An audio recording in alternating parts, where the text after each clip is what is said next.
The paradox of oneness, one integrated system, yet diversity is what keeps the system living. We will not know peace until we celebrate the differences. No hierarchy in God's kingdom, neither no supremacist. All people, all equal, so basic, so simple. One day the world will wake and we will all surrender. Give up the guns for the power of love. No, we're never giving up till we see the rising sun and move as one. Reparations for the past hurt, one. Decolonization of the whole world, one. Healing up the generations, walk as one. One love, many nations move as one. Hello, and welcome to another episode of Decolonizing the Way. This is episode 2 of Decolonizing the Narrative, and in this episode, we're going to be talking about decreation, a knowledge of good and evil. And last episode, we kind of talked about how everything was created good. Everything in creation, including humans, are in a state of harmony and balance. The whole system is good. The circle is whole. Heaven and earth are one. The world is a place where everyone looks out for each other. Humans are created to image the Creator's rule into the world, and to then be the recipients of the creation's rule or praise back to the Creator, to be a conduit of blessing and flourishing to the rest of our other non-human relatives and siblings in creation as a keystone species. We are also made to reflect the Creator's rule of other-centered love in all the earth. And in this, that's just kind of a snapshot of kind of what we, kind of the setting the foundation for what we're going to be talking about in this episode.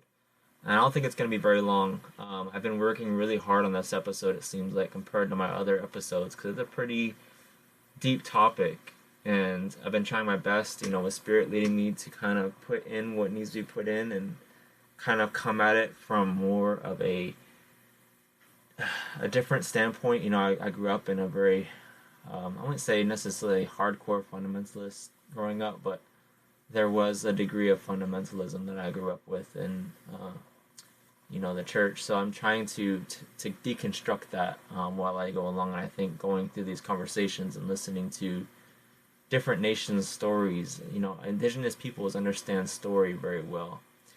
And I think listening to these stories can help see the Hebrew narrative and the Genesis narrative, which goes past the Hebrew nation, but it gives context to it. It shows it in a different way than reading it in a modern Western 21st century lens, to see it as story, as narrative. And I think that's, like I was saying, Indigenous peoples, we understand story very well. We understand how stories work. They're meant to teach lessons. They're meant to teach where we are, where we've come from, and where we're going. And so with that being said, excuse me or forgive me if I kind of been a little choppy. I'm pretty tired. It's been a crazy week. I just started classes this past week, so trying to get my bearing on things, but really wanted to get this material out here. I've been working really hard on it. And so now that we got the foundation set about the good creation, last episode we left off with how everything is not good now, right? Like how everything is kind of dysfunctional and, to just put it simply, hell on earth, especially in the 21st century, right? But why is that? How did it get this way? And like I said, we understand story. We have stories about how things became, how humans have created an unjust world, and a world that is mediated on the concept of taking without giving. And we're going to kind of show you a picture. There's a few narratives. I got a Lakota story here, a Wampanoag story, a Cherokee story, a Haudenosaunee story, and then I'm going to go into the biblical narrative as well and kind of read that and then kind of explore it a little bit. And then we're going to end with the victorious human and see how in these different stories there's also the concept of redemption, the concept of mercy and forgiveness and reconciliation and intervention into the situation. And so with that being said, we're just going to jump right in. So I'm going to start out talking about a Lakota origin story. This one was shared by Dwayne Hollowhorn Bear.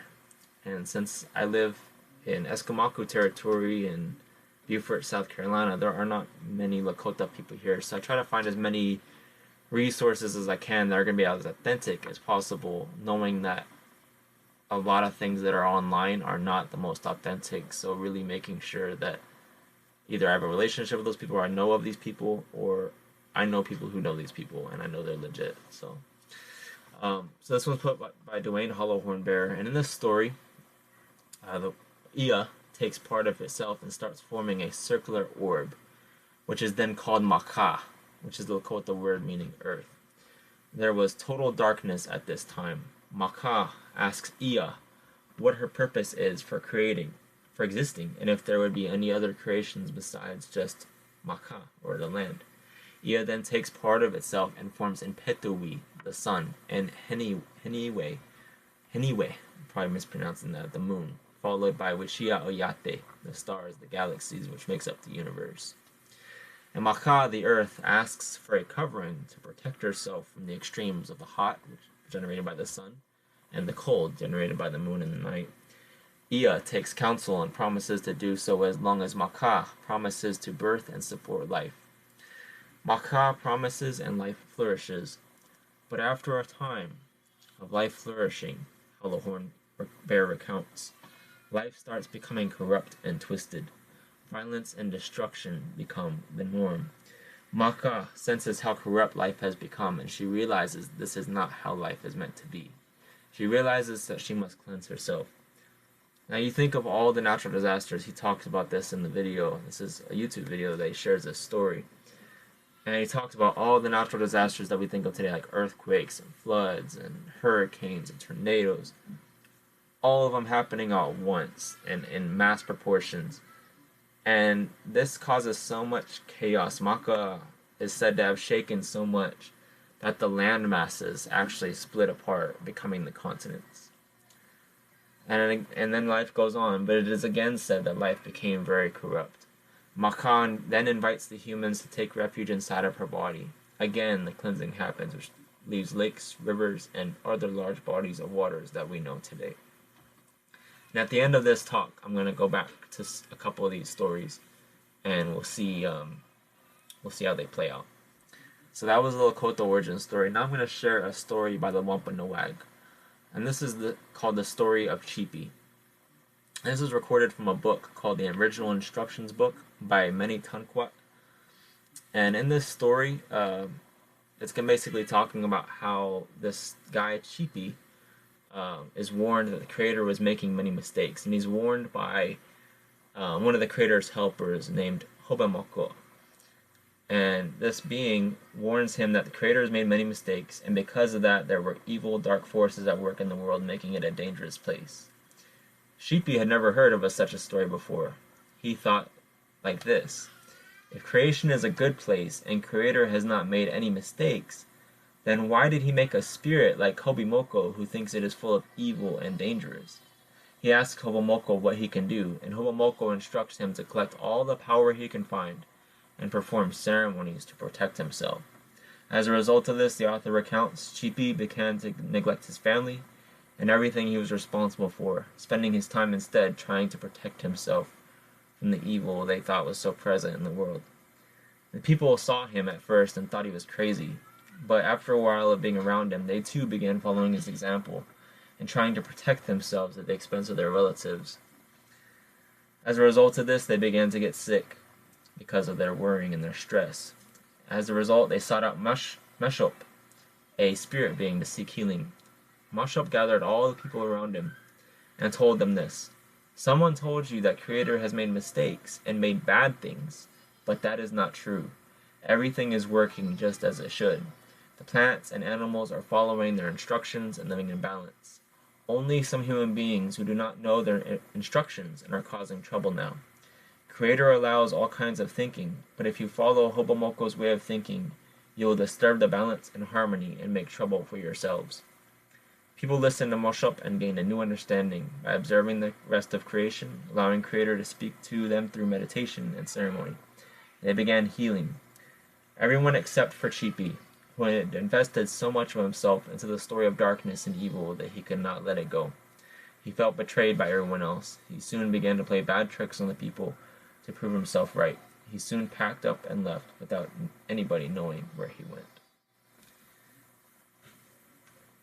And then we get to the Cherokee story. This is a Cherokee story. This one was recorded by a guy named James Mooney.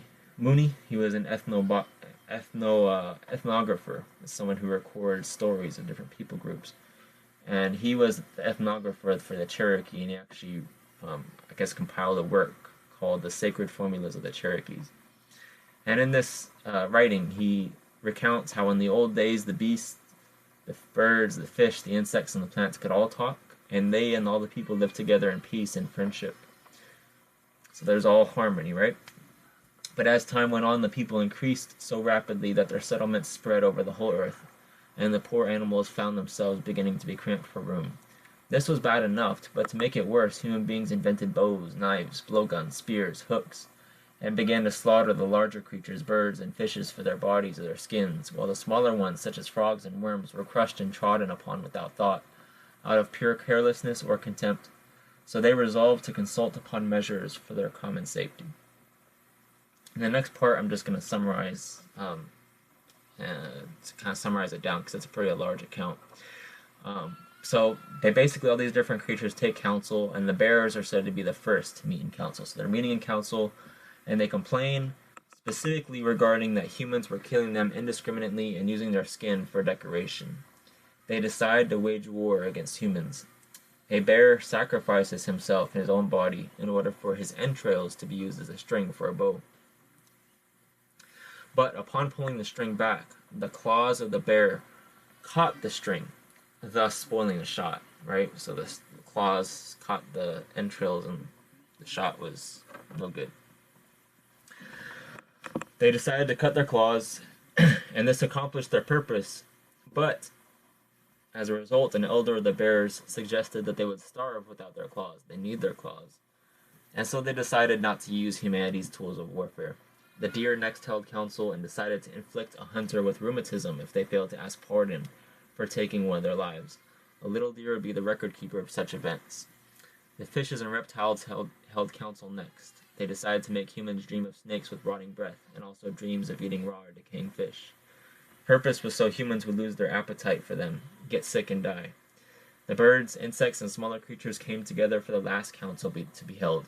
Each one criticized the humans' unjust cruelty and voted for their death.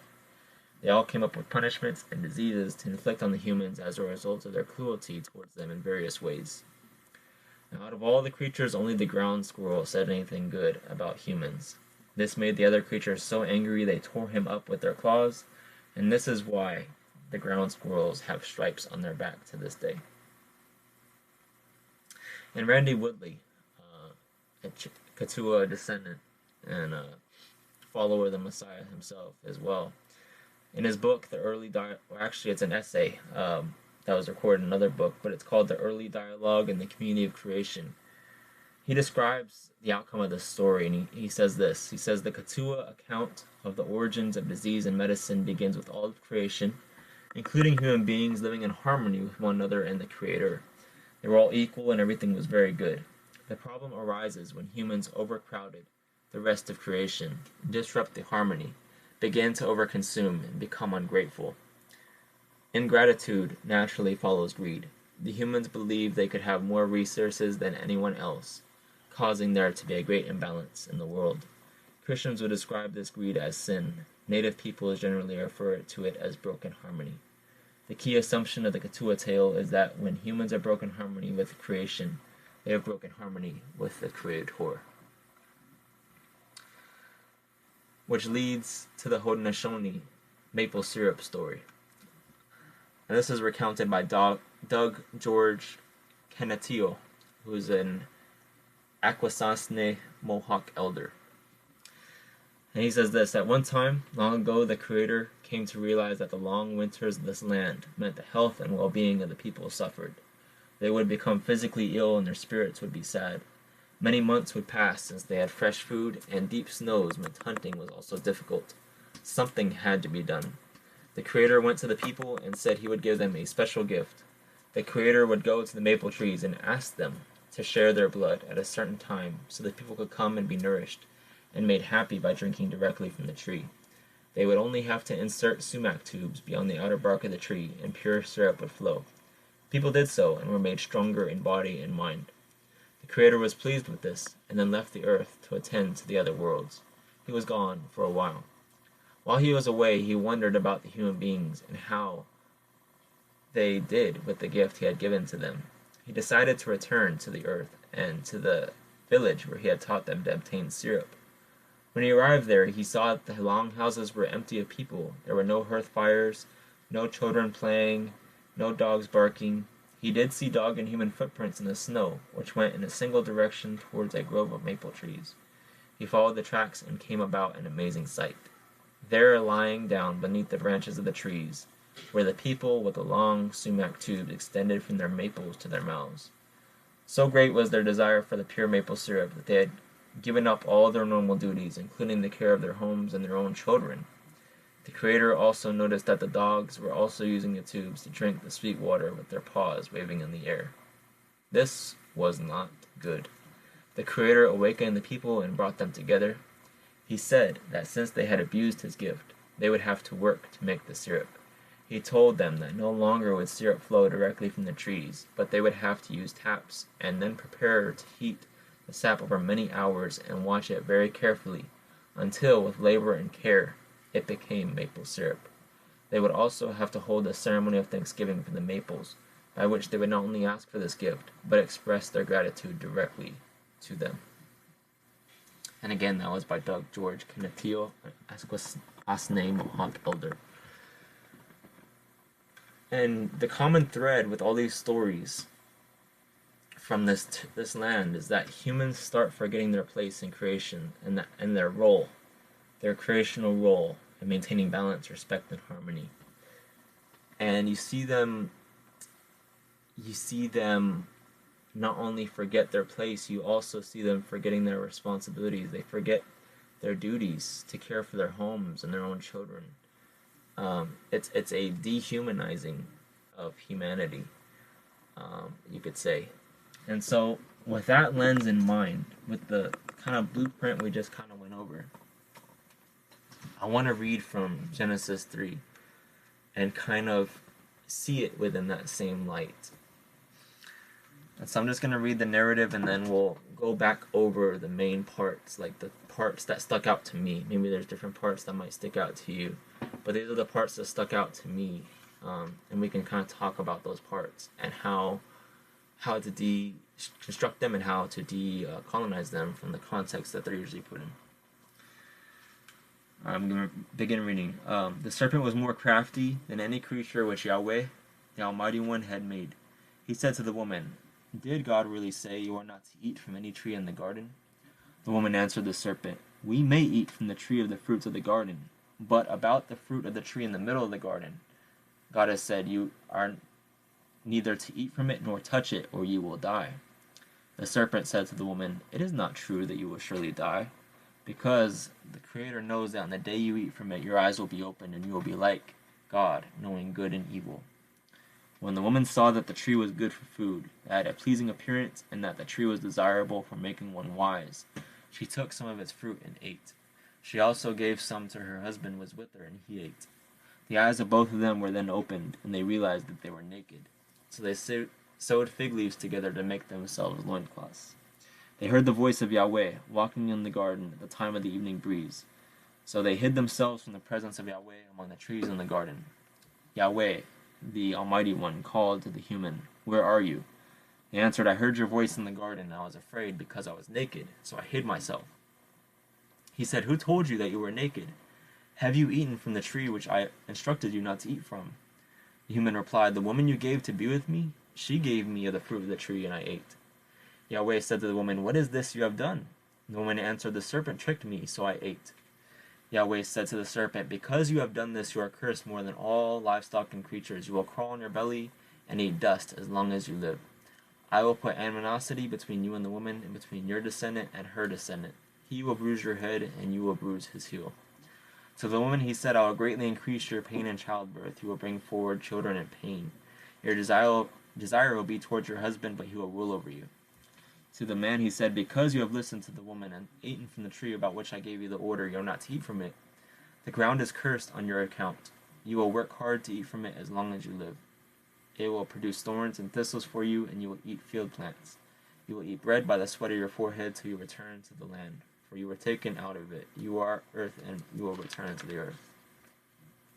The man called the woman Havah, which means in Hebrew life, because she was the mother of all living. Yahweh made garments of skins for them and clothed them. Yahweh said, see, the human has become like one of us, knowing both good and evil. Now, to prevent them putting out their hand and taking also from the tree of life, eating and living forever. Therefore Yahweh sent him out of the garden to cultivate the ground from which they were taken. So he drove the human being out and placed at the east of the Garden of Eden the cherubim and the flaming sword which turned in every direction to guard the way to the tree of life. Now, pretty heavy narrative there. So one of the first things that stuck out to me was actually the very first part of the very first words in that chapter, which says that the serpent was more crafty than any creature of the field. And at this point, we might be asking ourselves, who is this creature? Well, we don't know yet, right? But something in the text seems to point out that there's something more than creaturely, if we can put it that way, more than natural to this being. What we can deduce from the text is that this is a creature who is in opposition, who is against what has been created good. This creature is almost like a spiritual rebel. And as the narrative plays out, it will be seen in the Hebrew mind that this is thought of as a fallen spiritual being in rebellion against the Creator and the rest of creation. This creature has an anti-creational goal. It's on a mission to ruin the Creator's good world and Creator's good purposes. He wants to bring the world back into a state of chaos and dysfunction. And then the next part that sticks out to me is this creature continues by saying, is it true that Elohim has said, do not eat of any of the fruit of the trees of the garden? And it's interesting because no such thing had actually been said. What had been said is, all of the trees you may eat, however many thousands of them there were, just don't eat from this one, right?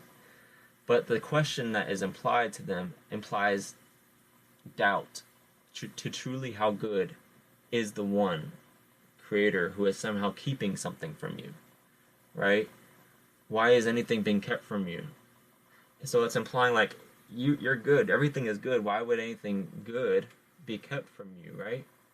But this isn't the tree of good. This is the tree of good and what is not good.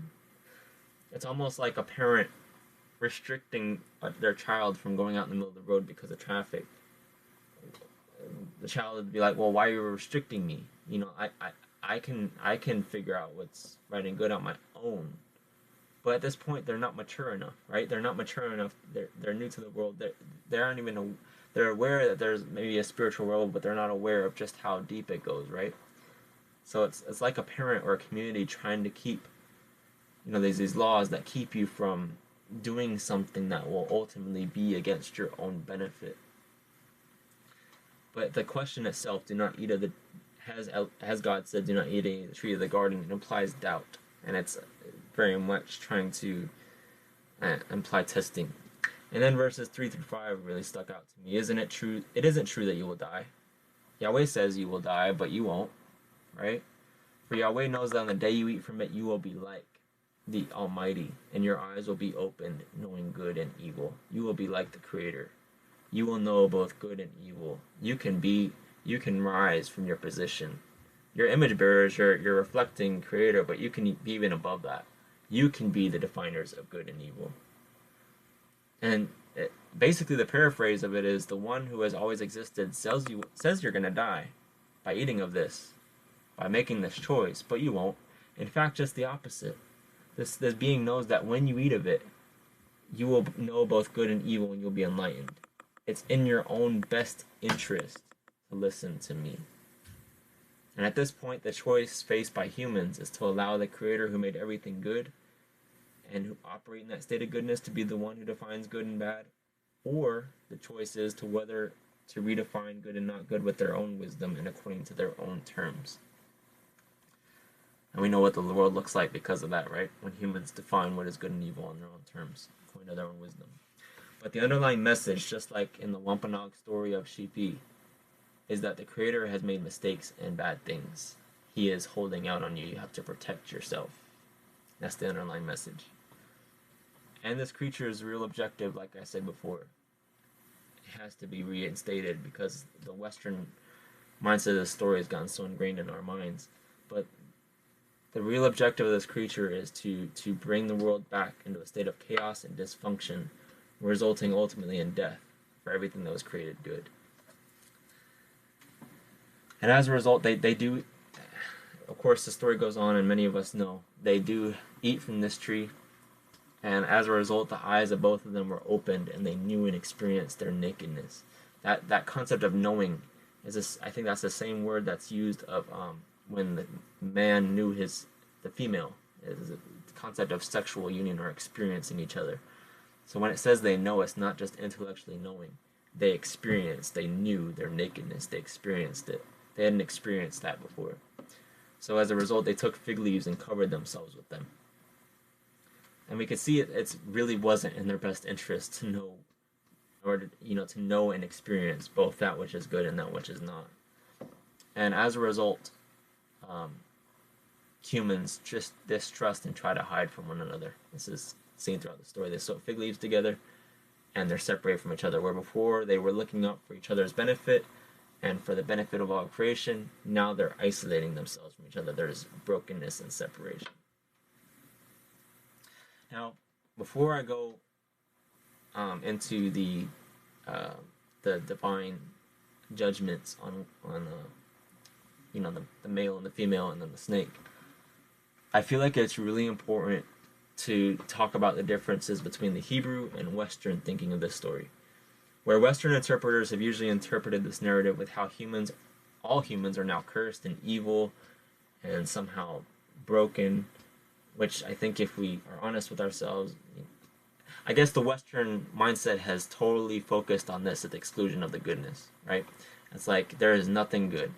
Like it's just, we're bad. And then, systems of oppression use that and be like, okay, well, we can use that to control you, right?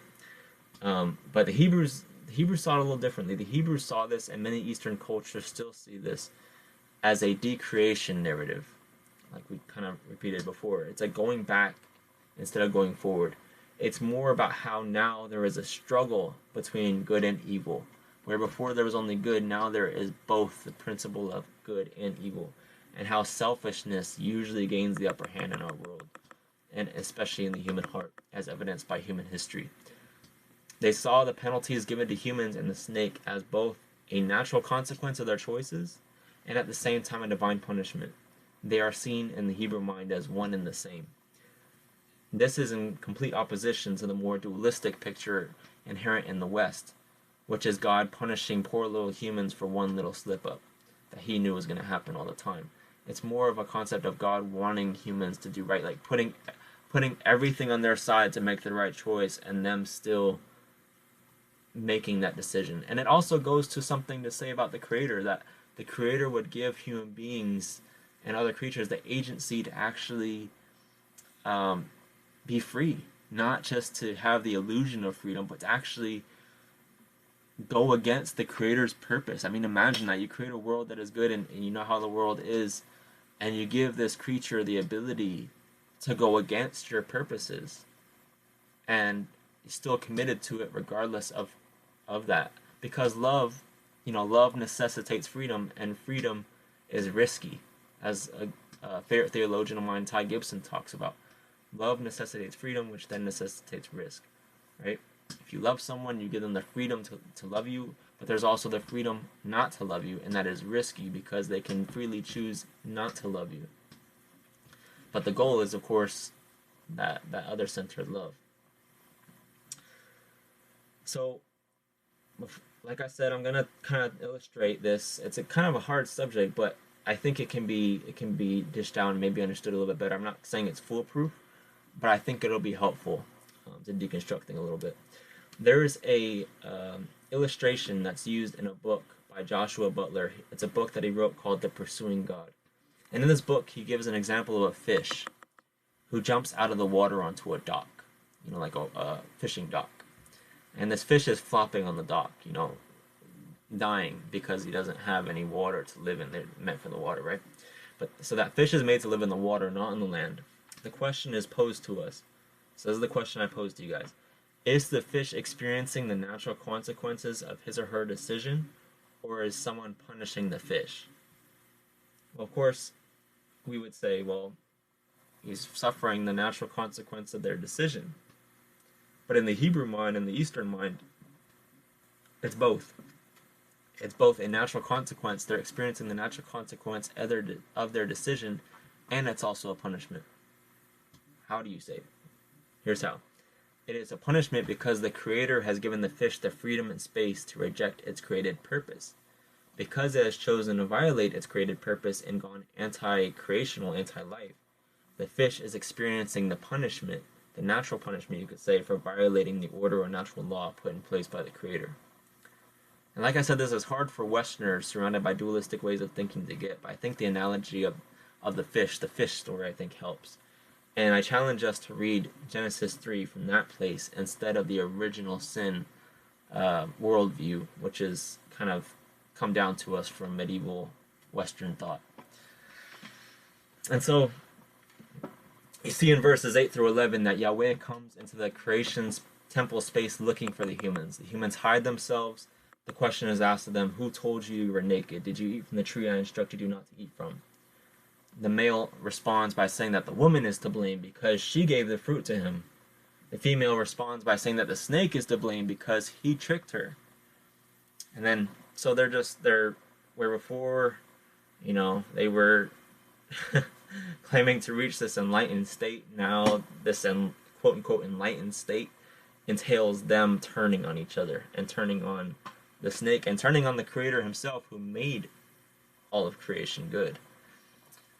And so as a result, Yahweh tells the serpent that the curse is to crawl on his belly and eat dust as long as you live.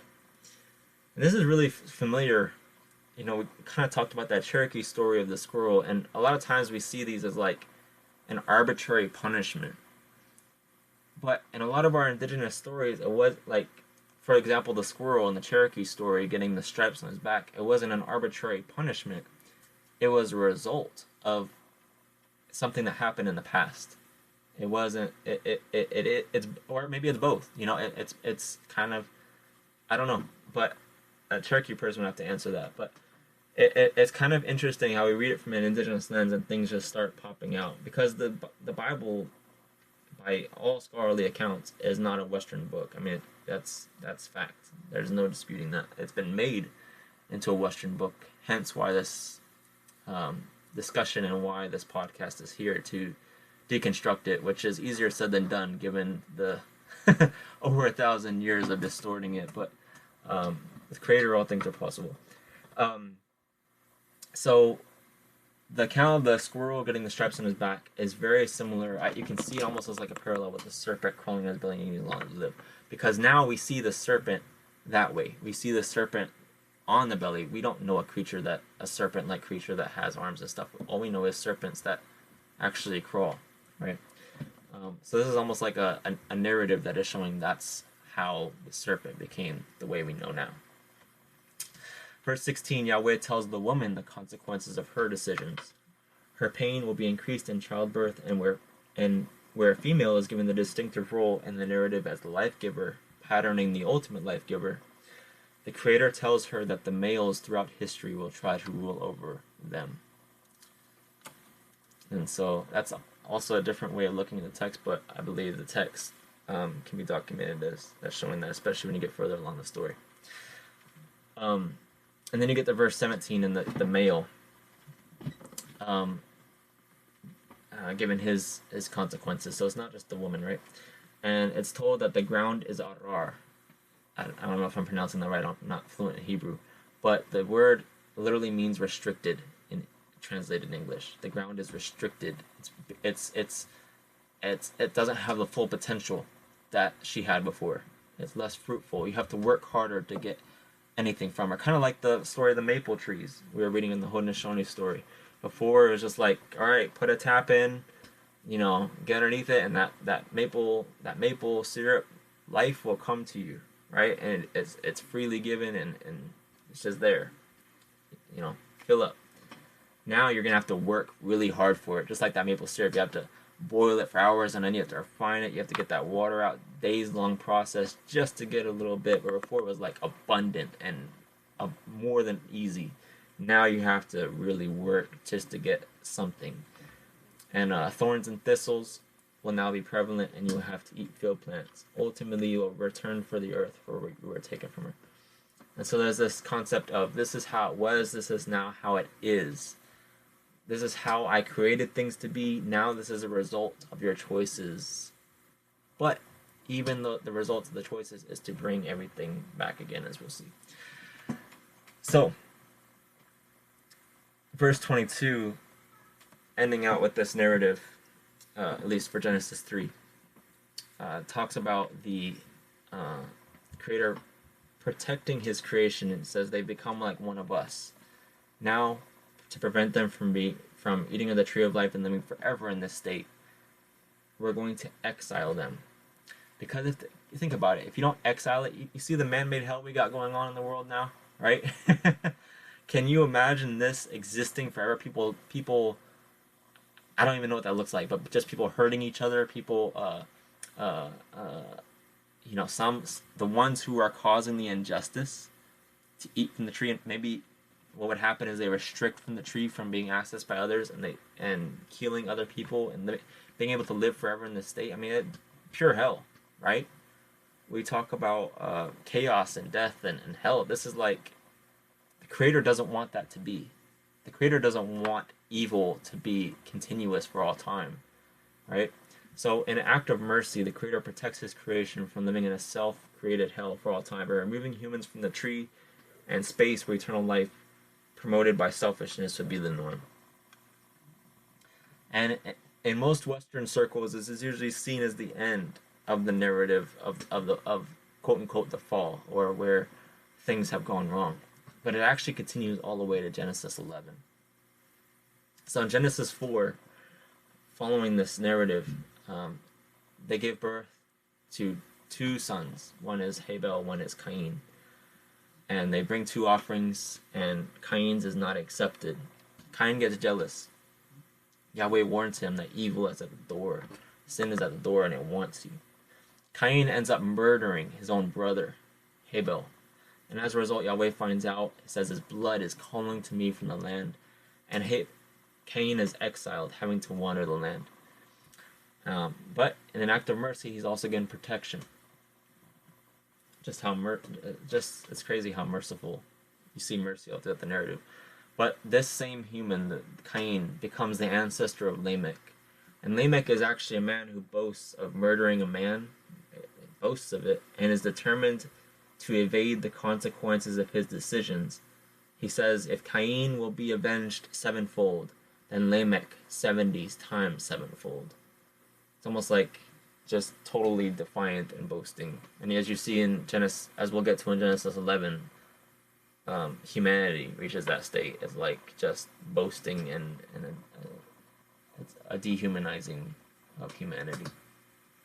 And then you get to Genesis 6 through 9, and this narrative, the self-existent one sees that all the thoughts of human hearts are only of evil continually. He regrets he has made humans and is grieved in his heart. Decides to prevent the good creation from totally going in on itself. He decides to intervene so that creation doesn't end completely by sending a flood to wipe out the humans, the non-human creatures, and the birds who have perverted their created purpose. This is also a decreation moment where the waters the land initially rose out of in Genesis 1 and 2, or actually Genesis 1, will completely envelop and swallow the land again, leaving only the chaotic waters like in Genesis chapter 1. This is also a new creation moment, a new world, a new beginning. Instead of a place where all life flourishes, the world has become a place where only chaos rules. Therefore, the merciful Creator who made Mother Earth to live in harmony purifies her and gives the humans what they want. The death that they have ultimately been bringing into the world is brought back onto them. And despite this, he finds a group of humans and creatures he can begin the new creation with. We are meant to see an echo of Genesis 1 and 2 here, again. They make it through the flood. Yahweh makes a covenant with them and the other creatures. That's Genesis 9:8 through 17. And Noah and his family become the new humans in a renewed creation. It's like, okay, new start. How's it going to go? Like, here's Genesis 2 and 3 again. Like, let's see how it goes. How's it going to go this time? Well, it's kind of disappointing. Noah gets drunk on the wine in a garden, hint, hint, and is naked and exposed. This is like directly echoing the failure of humanity in Genesis 3. So it's not looking too good. The story is kind of like, oh man, it's just bummers all the way down. It's like, man, humanity's just kind of spiraling down into chaos. And then you get to Genesis 11 with the culmination of human and spiritual rebellion. And verse 4 really sticks out in the narrative in this part. It says, let's build for ourselves a city, and let's make a name for ourselves, so that we are not scattered over the face of the earth. And this is where Babel, or Babylon, is first mentioned. And this is the first empire from which the rest of empires in creation derive themselves from. This is like the climax of human rebellion. And scholars say that Eden was on like a garden temple, and it was on the top of a mountain. I think Isaiah brings that out. Isaiah, I don't remember the exact chapter. We could talk about that another time. But Eden was seen as being on a mountaintop. And so this Tower of Babel is almost like humans trying to recreate Eden and trying to reach that place on their own and elevating themselves. That's the narrative arc of what this is trying to paint. Instead of the Creator's goal of unity through diversity of creation and of humanity, the humans instead want to deify one cultural identity above others and make humans conform to that cultural reality. Sound familiar? That's what empires do, right? They elevate one cultural background above everybody else and say you have to conform to this. Babel is the opposite of the Creator's purposes. Instead of allowing the Creator to define good and what is not good, they want to redefine what unity looks like altogether. This is the origin point of empire. As we know about empire, it seeks to do just that, make the diverse groups one under the imperial name. When humans seek unity to glorify themselves, it leads to violence and destruction. When we allow the Creator to glorify us, it leads to flourishing for all nations. And like I said before, the downward spiral culminates here at the Tower of Babel. Yahweh scatters the humans, and then from there, we will continue on from there. But a lot of chaos, and a lot of people think that they read the Bible, they read Genesis 1 through 11, or even more, and they say, man, this is a pretty dark picture. Like, humans are just, and you pair that with original sin and stuff, and a lot of people have rebelled against that and pushed back on that. Even a lot of Native people, it's like, man, humans, because a lot of Native people, we don't see ourselves as being like evil or sinful. There isn't that concept. We don't have those words in our languages. At least the Western categories that they put them in, of like, you're born evil, you're born, like twisted up. And like, I can totally see that. Like, that's not at all what the narrative is saying, and I don't believe that's at all biblical. I believe more what the narrative is saying is what the narrative is saying, right? Not what we want it to say. And so it's talking about how the human bent towards evil is really strong. And even our own stories as nations, and there's way more stories, and this is just a few nations, right? There's a few indigenous nations sharing their own stories about how things go wrong and how things are made right, how harmony is restored, and how things go wrong again. But the point is that we have these stories too. It's just not using the language of sin, which isn't even the word sin isn't even a Hebrew word. We'll do a whole other podcast just on the word sin, how it's been really misused and how it's been really deformed. I don't know when that's going to be done, but that's going to be another episode that's going to be done. Anyways, be looking for that.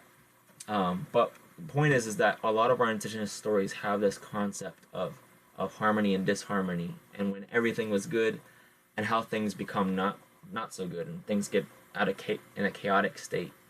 And so we do have those concepts, and I would argue that the concept of sin in the English language, how it's been defined that way, has a lot more to do with that in the biblical narrative of harmony and then disharmony and chaos than it does with the individual the individual thing about going to the good place and avoiding the bad place. And we'll do a whole episode on that.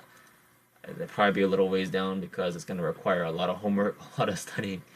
I know, a basic sense of it, but I want to make sure I have everything together before I do something. I think we'll have a guest speaker for that one too. But anyways, all that being said, we covered a lot of our indigenous stories. We covered the Hebrew indigenous story, Genesis 3 all the way through 11. And so now I want to share the concept of reconciliation and healing and intervention. I guess intervention might be the best word. So at the end of the Cherokee story of the origin of disease and medicine, it talks about, James Mooney recounts how at the end of that story, the plants overhear all these different nations, the bears, the deer, the reptiles and snakes and these different ones talking about their evil purposes to destroy the humans for the evil that they've inflicted on them. And the plants overhear them, and they're determined to defeat these creatures' designs towards the humans. So they say, each tree, shrub, and plant, down even to the grass and moss, they agree to furnish a cure for some of the diseases that the creatures want to put on them. And they said, I'll appear to help human beings when they call upon me in their need. Thus came medicine, and the plants, every one of which its use, if only we knew it, furnished the remedy to counteract the evil wrought by their vengeful animals. Even plants that are considered in Western circles weeds were made for some good purpose, which we must find out for ourselves. When the doctor does not know what medicine to use for a sick person, the spirit of the plant himself tells the person. And so here you see the plants intervening. They're interceding on behalf of the humans to make things good that are going horribly wrong, right? To make it so that everything is not completely lost. And then Hollow Horn Bear, at the end of his story, he goes on to say how after the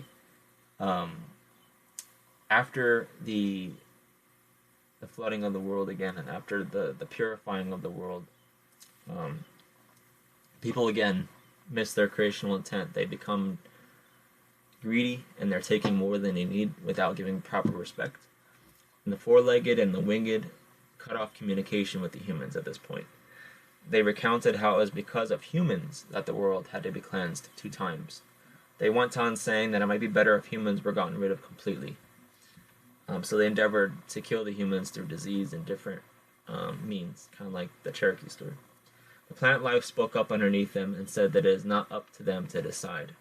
They decide to help the humans, and so they did and do. And creation goes on. Creation went on from that point. But again, Hollow Horn Bear recounts, the humans started taking and harming without respect and balance. The other humans get together again and call out the Buffalo Nation, because the Buffalo Nation, they tell the Buffalo Nation, you said you will be responsible for the humans. The Buffalo Nation replies to them, we will take care of the situation. And after a certain time, the Buffalo Nation did. They sent the white buffalo calf woman to the Lakota people to remind them of their spiritual connection between the earth and the heavens, and to remind them that giving and taking go hand in hand.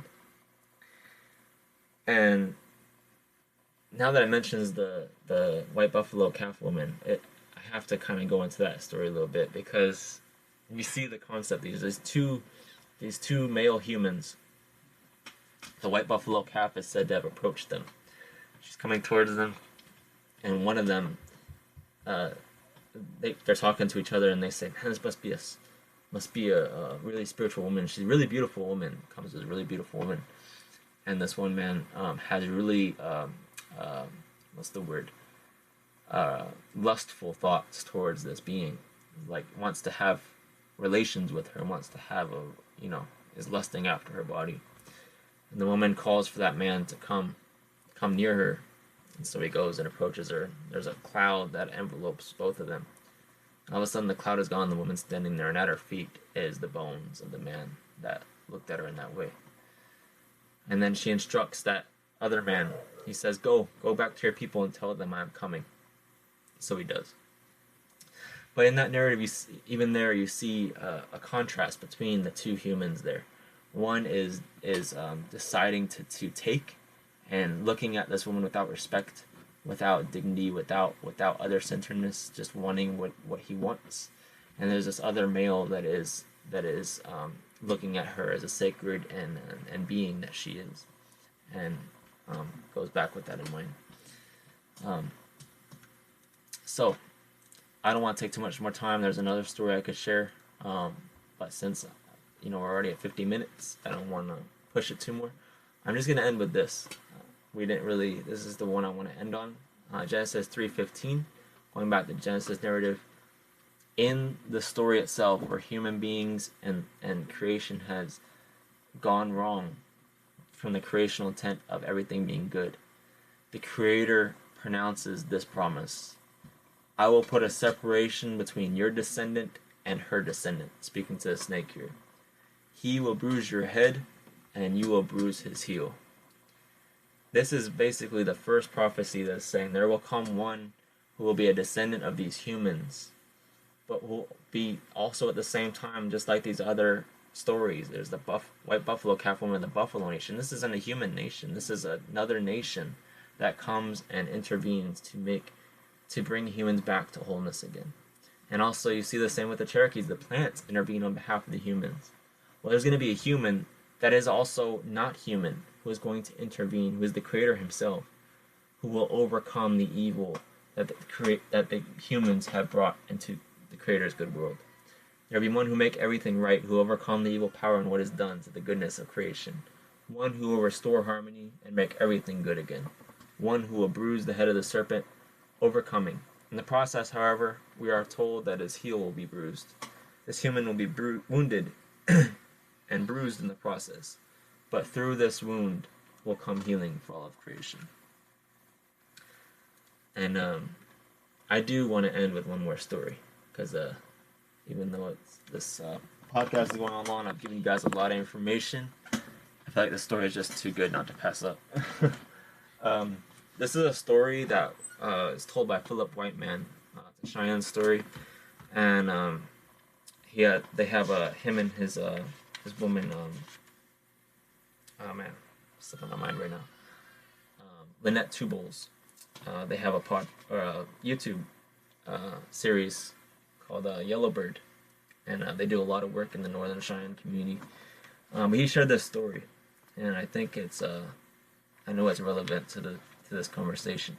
It says when Mahio is the Cheyenne word for a creator. When Mahio made all life, the ecosystem was in harmony. Everything was in balance. All life lived in that circle of life. It was equal, balanced, beautiful way of life.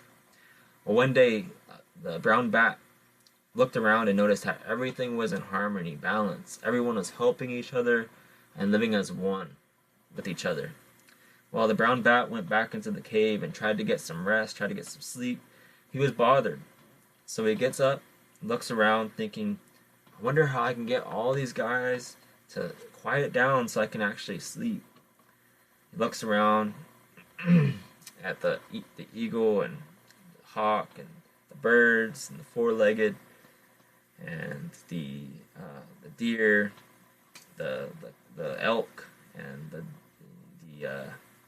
all the different creatures, the badgers, all the creatures getting along with each other.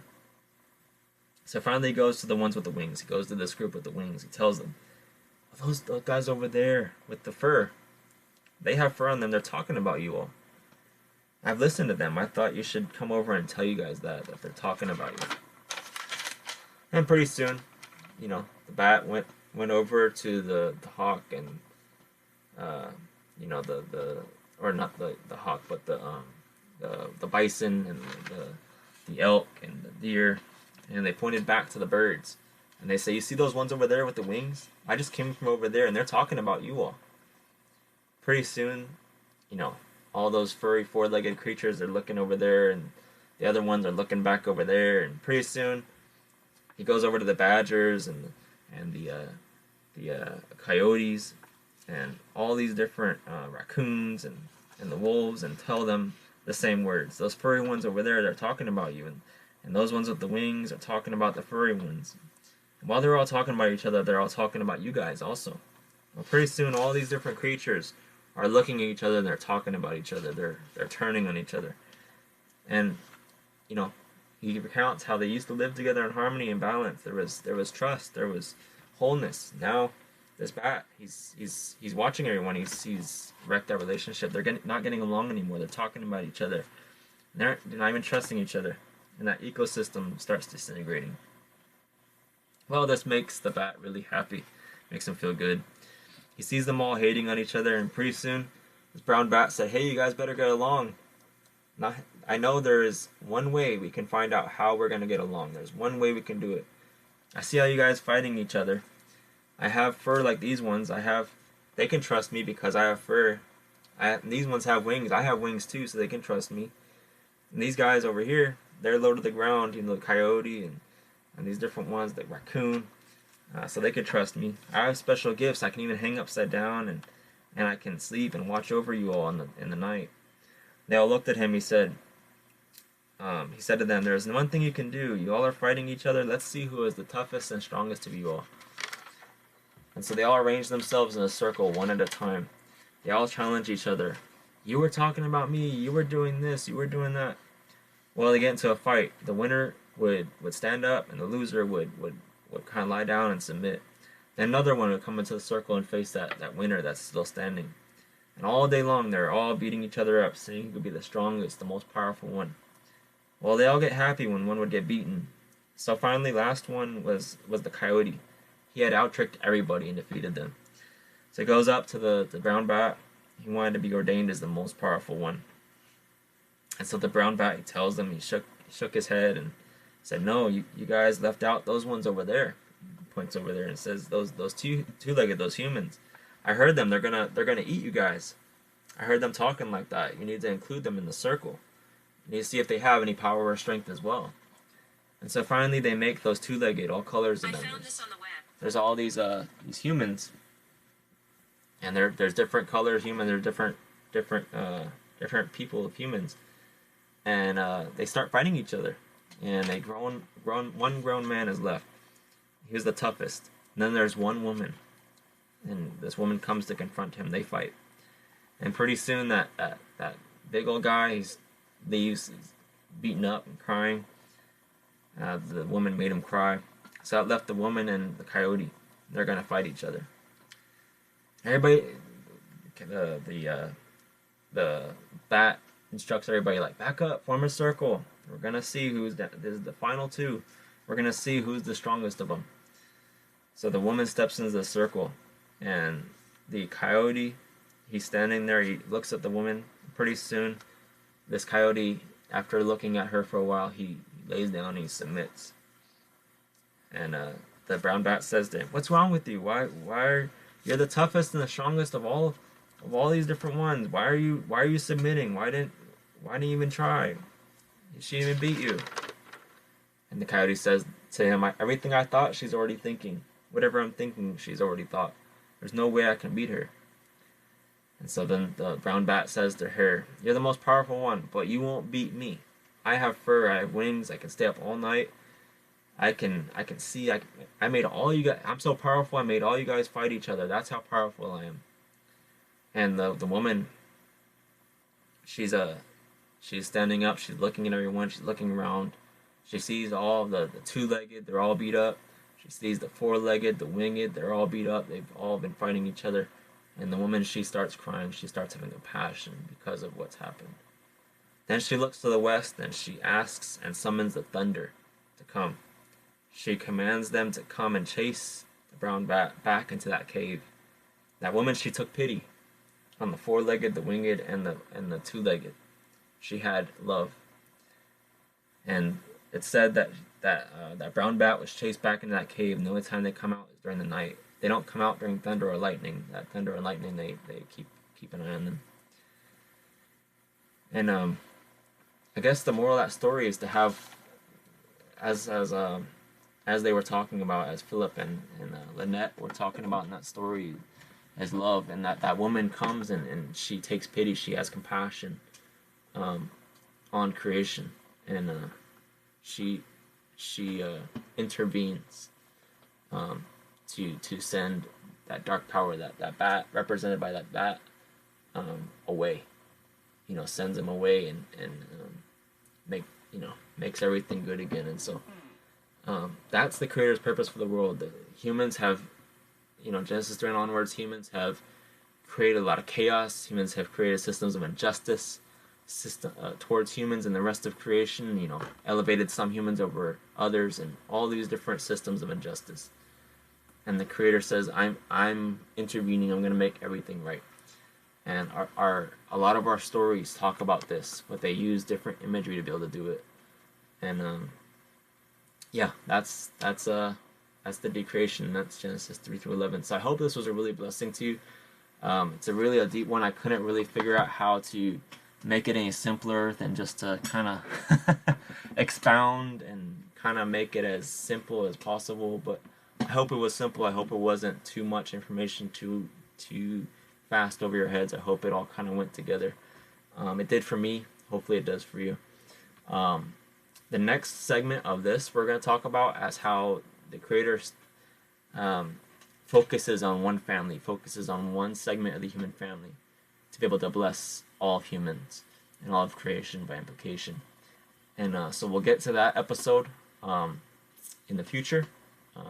Try to figure out what to do next. But keep in touch. I got that Facebook.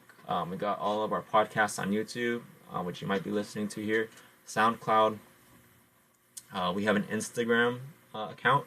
So on some of those, we're going to be starting to post more quotes from some of our discussions, some of our podcast episodes. We're going to be posting little quotes, bite-sized quotes that people can take home and really digest the episode through those quotes and kind of get excited about it. But follow us, subscribe.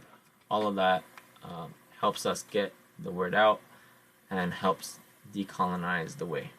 So be blessed, relatives, and be looking to see you guys next time.